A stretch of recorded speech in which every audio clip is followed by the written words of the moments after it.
Hey everybody, I'm back, and today, like I said yesterday, we're going to be looking at Hamlet. As always, take a look in the description below for the monologue. Take a moment to pause me and read it. So let's get going.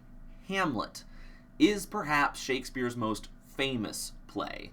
In fact, famous enough that Disney adapted it into The Lion King. So if you ever really want to know what the story of Hamlet is, just watch The Lion King and you've got a pretty basic idea of what's going on. So this monologue in particular is in Act 2, Scene 2. So, as we've learned with 5 acts in every Shakespeare, this is fairly early on in the play. Some things that have happened up until this point. Before the play begins, Hamlet's father dies. We learn in Act 1 that Hamlet's father did not die of any kind of natural causes. He was, in fact, murdered by Hamlet's uncle. And Hamlet decides, at first, he's like, yes, I'm going to go take care of this. I'm going to avenge my father. And then he starts and thinks and goes, what if that ghost was not actually the ghost of my father? What if he was a devil sent to tempt me into committing murder and ruining my chances at getting into heaven? So Hamlet decides to pretend to be crazy.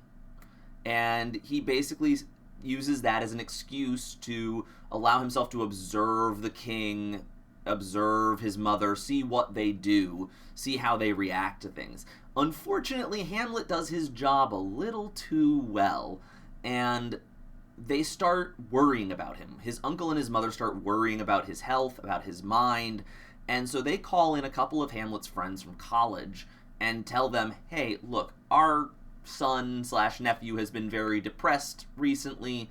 Maybe you as his friends can go talk to him and figure out what's going on.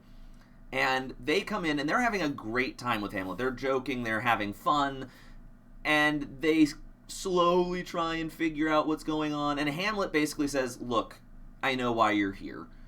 The queen and the king have hired you to come see what's wrong with me. And at first they deny it, and then finally they say, yeah, your mom and your uncle called us in. And so Hamlet speaks this particular speech and is like, hey, look, I'll tell you why I'm acting this way, and I'll explain a little bit about it. And frankly, he goes into this thing that you're not 100% sure whether he's completely truthful in this. Because at the end of this scene, he has a fairly famous line, I am mad north by northwest, when the wind is southerly, I know a hawk from a handsaw, which he's basically then in that line saying, I'm only crazy some of the time. And yet, this particular monologue, he really talks about full-on kind of depression and how he just doesn't know why he feels so low. And this monologue, again, it sort of pushes the story along because it gives Rosencrantz and Guildenstern, his two buddies, stuff that they can take back to the king and queen. But it does more for Hamlet's character, because it reinforces something that he says earlier in the play about him being depressed. Before he even meets the ghost, he's talking about how he is depressed and not feeling up to himself. So this kind of just builds on that. So it's really more of a character building piece. Now, from the actor's standpoint, there's an interesting little play here.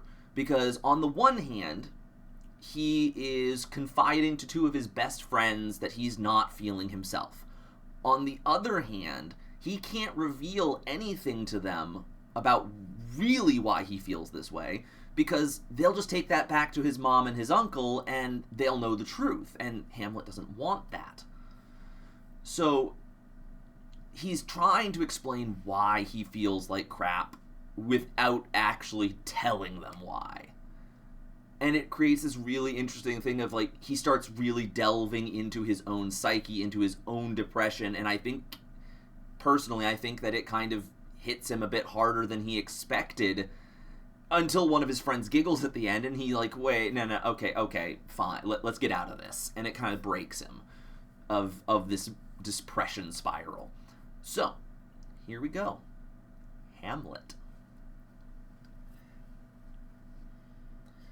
I will tell you why. So shall my anticipation prevent your discovery, and your secrecy to the king and queen moult no feather.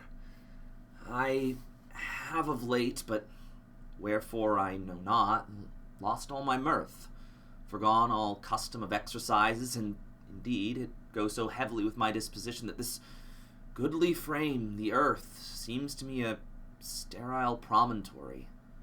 This most excellent canopy, the air, look you, this majestical roof fretted with golden fire, this brave o'erhanging firmament, why, it appeareth no other thing to me than a foul and pestilent congregation of vapours.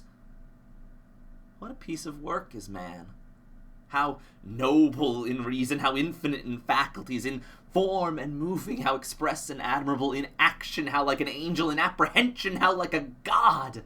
The beauty of the world, the paragon of animals, and yet, to me, what is this quintessence of dust? Man delights not me. No, nor woman neither, though by your smiling you seem to say so. And that's the end of that one. Now, I want to make a note of something. I switched a couple of lines in that, not on purpose, mind you. I messed up while I was reading the script that I have on the left side of my screen right now. But I want you to take a moment to think about that as an actor. Did you notice that I flipped those lines? If you did, I'm willing to bet you either A, really know Hamlet, or B, were following along with the monologue as I performed. If you didn't notice, think about how that happened. Why did that happen? Anyway, I hope you have a good weekend. I will not be recording again until Monday. Until then, stay safe, stay healthy. Bye!